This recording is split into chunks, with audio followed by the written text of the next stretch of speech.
Welcome back to the Success Catalyst. My name is Nina, and today I have an inspiring story of resilience and transformation from our guest, Nada Bouhania. Born and raised in Morocco, Nada moved to France at 19 for higher education, attending one of the top 10 business schools in France, while also studying law at university. Nada earned a master's degree in finance and strategy and a bachelor's degree in law. After graduation, Nada worked as a consultant in several prestigious and selective firms in Paris. However, this demanding career led to a severe burnout, impacting Nada mentally, physically, and emotionally. Demonstrating remarkable determination, Nada turned this painful experience into a transformative journey, emerging as a successful six-figure entrepreneur and a sought-after mindset and health coach. I'm eager to hear about Nada's journey from burnout to business success and the valuable insights Nada has to share on overcoming adversity and thriving in both health and business. Welcome to the show, Nada. Thank you so much. I'm glad to be here with you. I'm so happy. This is my first podcast, and I'm happy to be your guest. And I'm happy to have you. So, I want to learn more about what you do. And my first question is about this big transition that you made from your studies to a consulting career in Paris. Can you walk us through some of the highlights and successes that you experienced during that time? And then how did the demanding nature of consulting ultimately led to burnout? Okay, so let's take it step by step. I would first start with why I came to France, how I came to France. So yesterday, when I was preparing for the podcast, I figured out that I had a vision. Since I was 6 or 7, I always wanted to come to France. So Mm-hmm. in my mind, I told myself, Neda, once you have your baccalaureate, you will go to France Mm-hmm. and you will have your own flat. You will earn a lot of money and you will be very successful. So I had it since I was very young, and somehow I associated France with excellence, speaking French with excellence. So yeah, so I always had this vision that I will come to France. So after my baccalaureate, I did 2 years of preparatory classes, and then I came to France. I studied here. Uh, I took up a lot of challenges Mm-hmm. since day one, because I came to France by myself. Uh, when I arrived to France, I felt like I was in a movie. Okay. So it was really challenging. And as you said, I went to one of the top 10 business school. I also, as I said earlier, as I'm a very achiever person, I went also to university. And after graduation, I started working in consulting in Paris. Okay. Again, again, I had to take up a lot of challenges, and one main challenge was experiencing a very, very, very severe burnout. I Mm-hmm. was totally destroyed, mentally, physically, emotionally. I was also wondering if one day I will be able to work again, if one day I will recover my health. So it was really a tough experience. And um, now that I'm talking about it, I feel my heart is shaking, racing. Oh. So from this destruction and this harsh experience, like I went from under the ground to here. So I went from this severe experience to an entrepreneur, a successful coach, a mindset and a health coach. And this is for me a very big success. I believe Very, this because what you said about your vision at the beginning, it's I think something very usual for someone to have this vision, to go to France, to speak French, to work in a prestigious firm, to attend one of the top 10 universities in France. That's all glamorous until it hit hard, until you get this burnout and you don't know like what happened in between, what changed. For some reason, we tend to forget what's more important, and I think we get caught in the rhythm that's sometimes toxic. I don't know about your workspace, but I've certainly witnessed some workplaces that were toxic and that led to burnout. So thank you for sharing this story.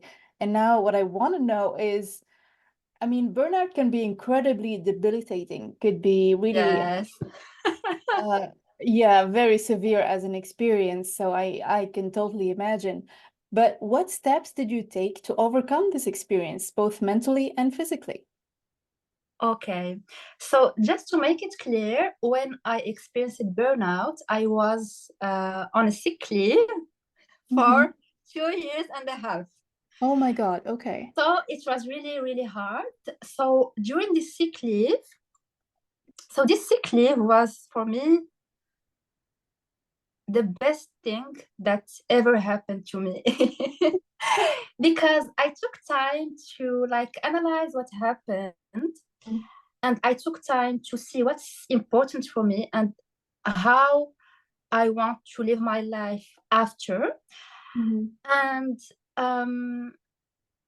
yeah, and to answer your question, what steps did I take to overcome burnout?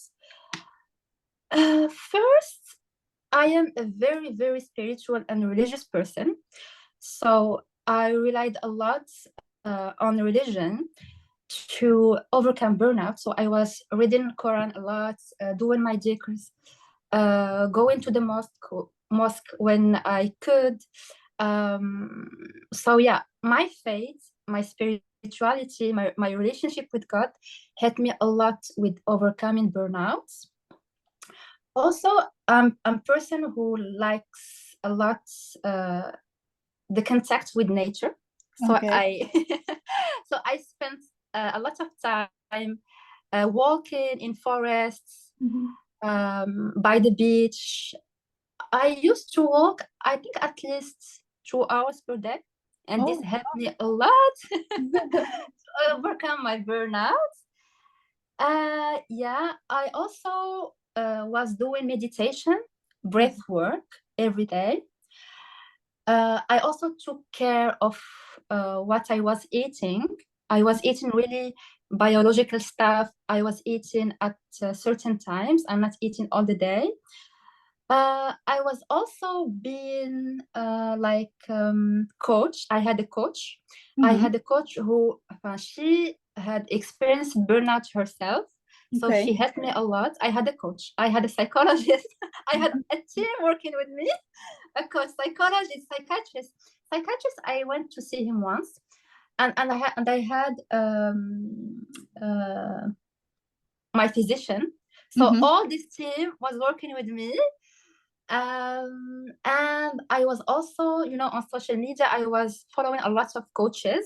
Mhm. So it's like I created an environment of coaching, and this helped me a lot to overcome burnout. And also, I gave myself the chance, not the chance, how can I say this? The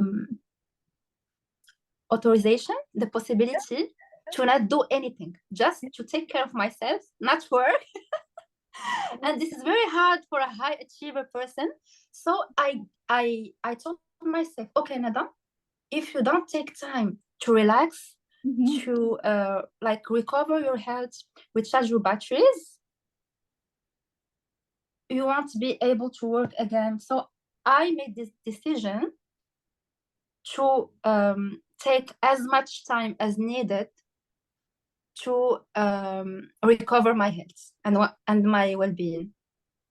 So if I can summarize the steps that you took, being in nature, like grounding and connecting and taking long walks and enjoying the calm and the connection with nature, a healthy diet, that's important. allowing yourself to rest and to take care of yourself. That's very important because I think people tend to look for short-term solutions, especially with stress and burnout. They took like maybe they take a pill or go to see a therapist for a few times and just expect the problem to resolve itself. You have to allow yourself to take the time and invest that effort, that energy, and that time, maybe the money that you needed to allow yourself all that help with therapists and doctors and coaches. That's very important as well, to have a coach, to have a mentor, to keep you accountable, to follow you and really maybe take your hand and really allow you to have this this mentorship and this experience, especially from a person who has been there. I always cite the example of like the good mentor needs to come from the place that you are going through now, or the place you are now. And like the fat fitness coach, you know, the image of Yes. like, what are you trying to teach me here? To be not like you? Like, if your method is working, why is it not for you? You know, that's honestly, that's the question. Like, I'm not judging, but that's the question. If you teach me fitness, you have to be fit first. So it's very good that you looked for help from someone who has been through this burnout experience. And I appreciate the resilience and the patience that you demonstrated throughout this experience. So kudos to you, really bravo. Thank you so much. I celebrate myself. So, I mean, now I think at some point, and correct me if I'm wrong, at some point that you surrounded yourself with this coaching community, coaches, therapists, doctors, mentors, you found yourself drawn to this world of coaching, and you found yourself becoming an entrepreneur in coaching. So tell us more about that. Yes, to be honest, I've been attracted by coaching earlier, since 2015. I was like following a lot of coaches on YouTube, and even earlier, since I was very young, I was always interested in psychology. Mm-hmm. So I was interested in psychology, and since 2015, I started consuming content relating to coaching. I had my first coach in 2018. Um, so I hired her, and during my sick leave, I told myself, first, this is a very hard experience. I don't want people to experience burnout, and even if they experience burnout, I want to help them. So Mm-hmm. this was my main my Purpose? main objective Yeah. Mm. behind becoming a coach. So this was the first reason. The second reason is that I like coaching, and I wanted to have a more meaningful job. I Mm-hmm. wanted to see my impact directly on people because I like helping people. And the third reason is that one of my highest values is constant evolution. Mm-hmm. And thanks to coaching, I am improving myself every day. So Oh, I it's love it. matching my value. I love it. Yeah, I'm improving myself every day, and I'm helping others improve themselves every day. So yeah, it's matching my two values, which are improving and helping others. You know, I always say that a coach needs to be a product of their product. Whatever service that you're providing, you have to be a product of your product, because you have to demonstrate that this thing works. Like, you're not the fat fitness coach. You're a successful entrepreneur as well, and you went through this burnout. You succeeded in overcoming this challenge, and this is why it works, because you've been there, you've done that. So now you can help people do this, and this is awesome. So now, as a successful coach, what are some of the biggest challenges that you see your clients facing when it comes to mindset and health? Okay, so as a coach, it's like I have, let's say, I'm not a normal coach. Normal coaches have one niche. I have three niches. Okay, tell us more. Okay, so I work with people who experience burnout. I Mhm. work with coaches who are lacking self-confidence and authenticity, and they have hard time to expose themselves on social media and sign clients. And I also work with people who want to take care of their health, who are suffering from insulin resistance, and they don't know that they are suffering from insulin resistance. So it's like I have three niches. But to come back to the first niche, which is burnout, what are the most common challenges? I would say the first challenge is that people are unaware of the fact that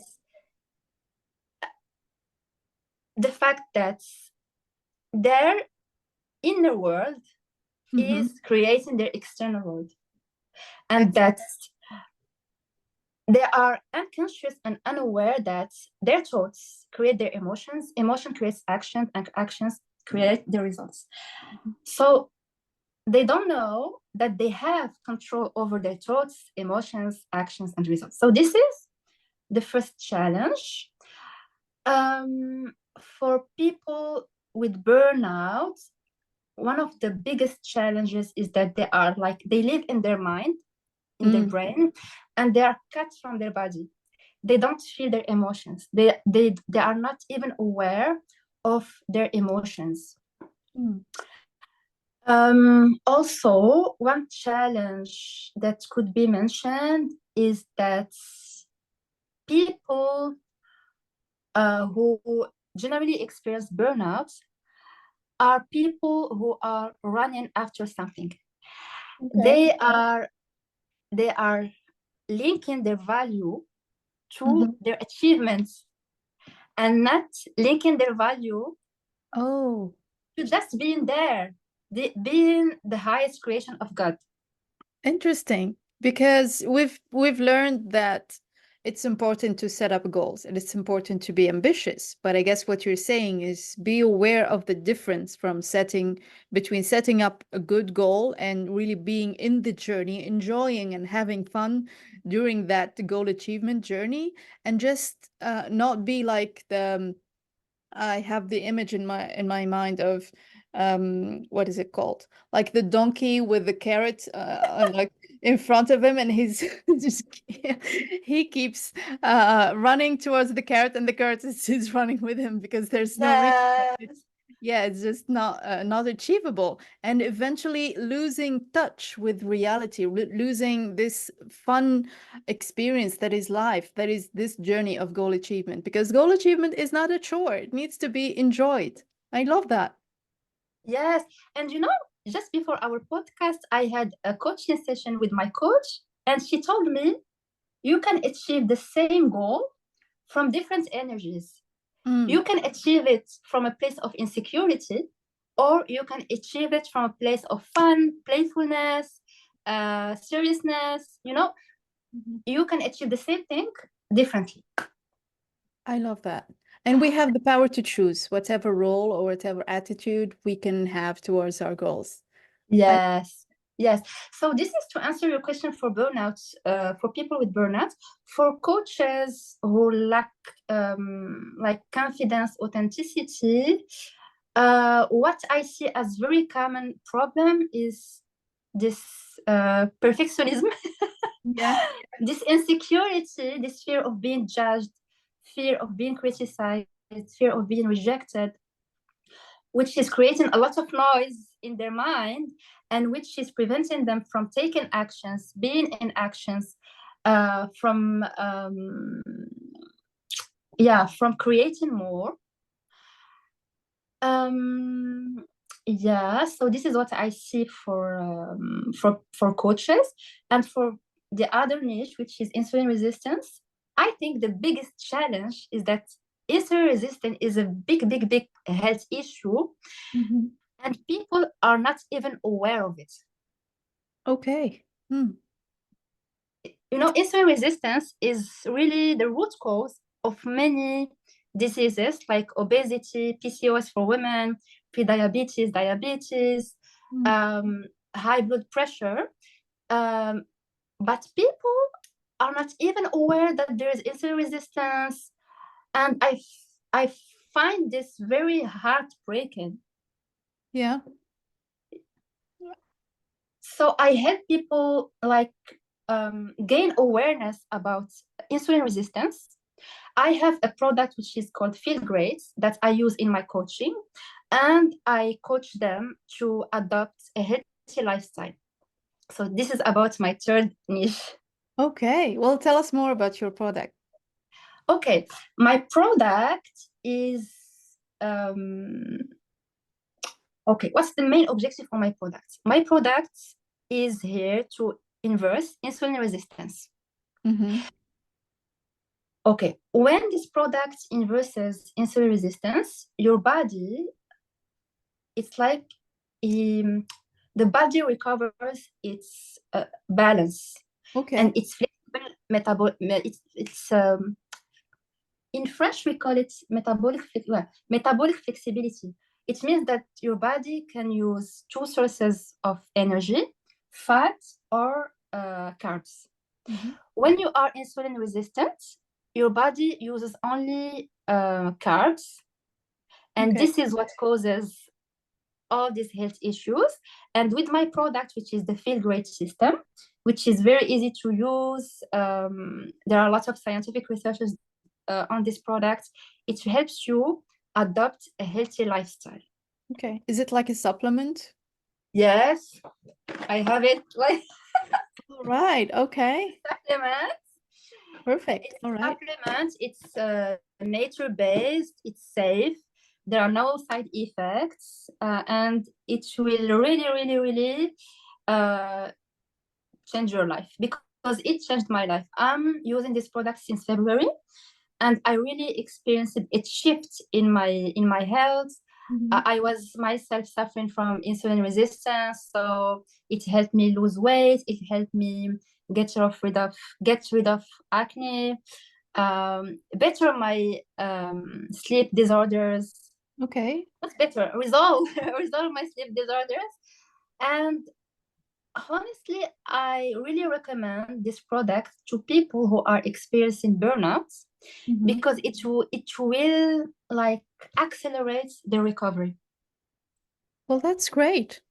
Yeah. Now I want to know more about your coaching. Like, do you work with groups? Do you work one-on-one? Do you have a course? How do you help people? I don't have a group coaching. I work one-to-one. I have one-to-one coaching sessions with my clients, and it's a 3 month program where I have one-to-one coaching sessions. I have like trainings.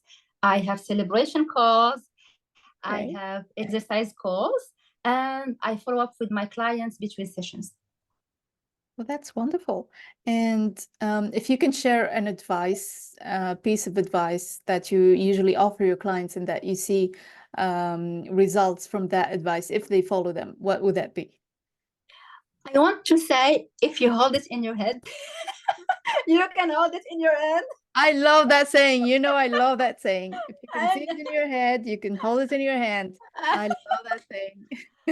I love telling my clients that they have infinite potential, Mhm, and there is so much power within them, mhm, and that confidence is coming from their thoughts. So if they want to be more confident, they need to take care of their thoughts.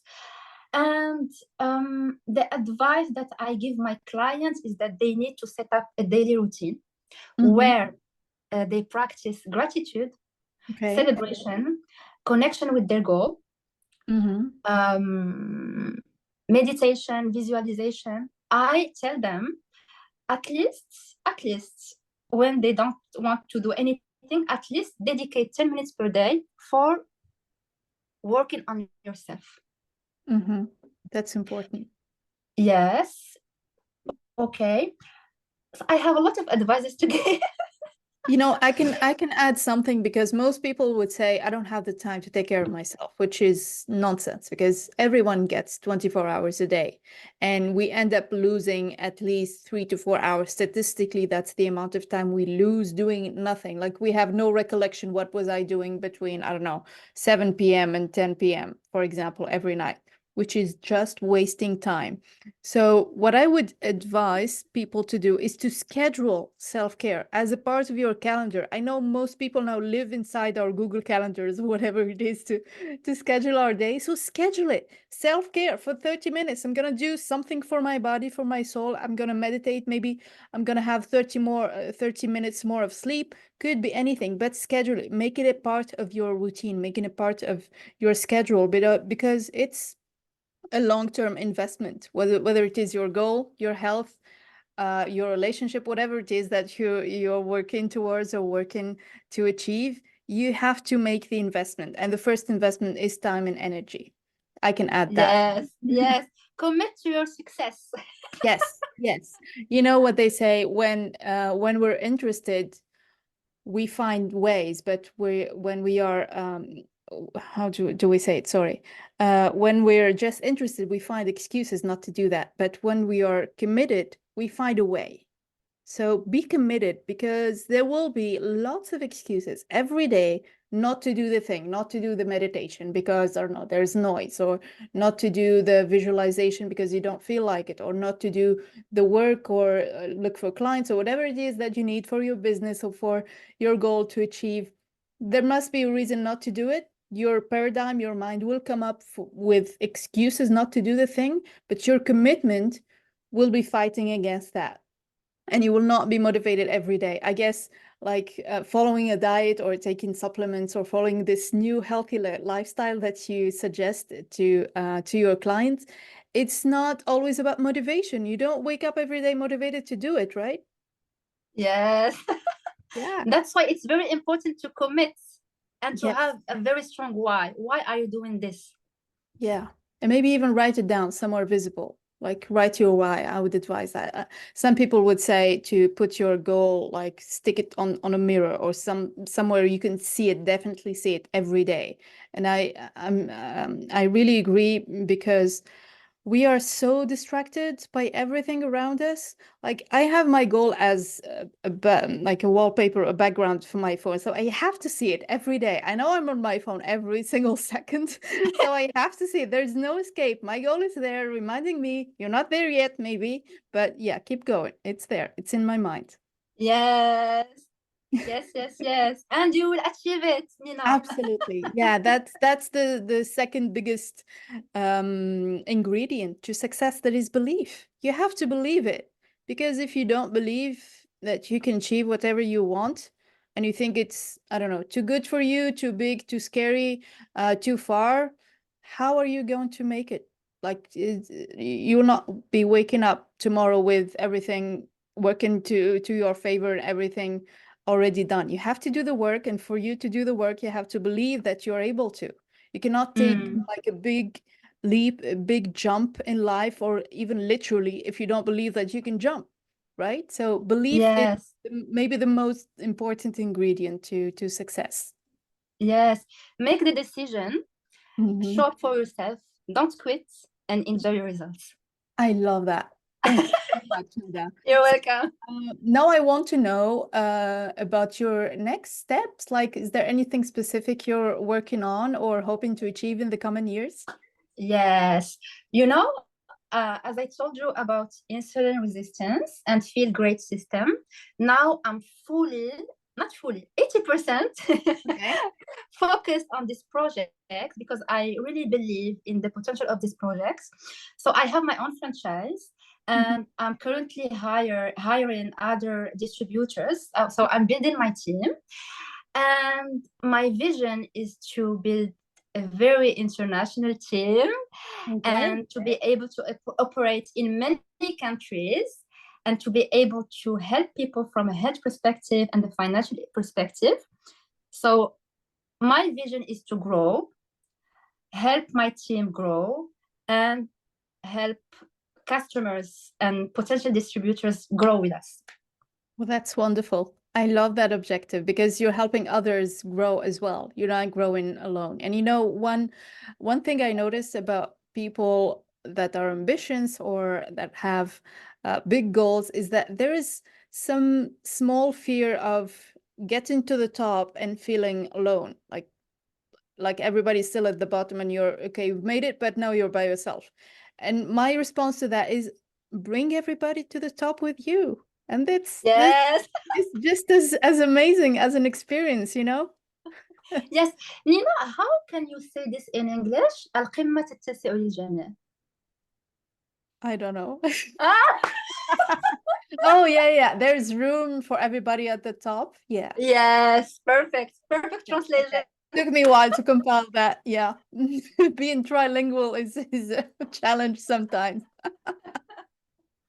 Well, I really enjoyed talking to you, Nada. Thank you so much for these nuggets of wisdom that you shared with us today on the Success Catalyst. I wish you lots of success, and I'm following Thank you you so much. more about your adventures and how you're helping lots and lots of people with these aspects of life, that is health, burnout, success, entrepreneurship, finances, all kinds of things that you're helping people with. Bravo again for what you're doing. It's been a pleasure having you on this podcast. Thank you again, and we'll see you again in the next episode. Goodbye, everyone.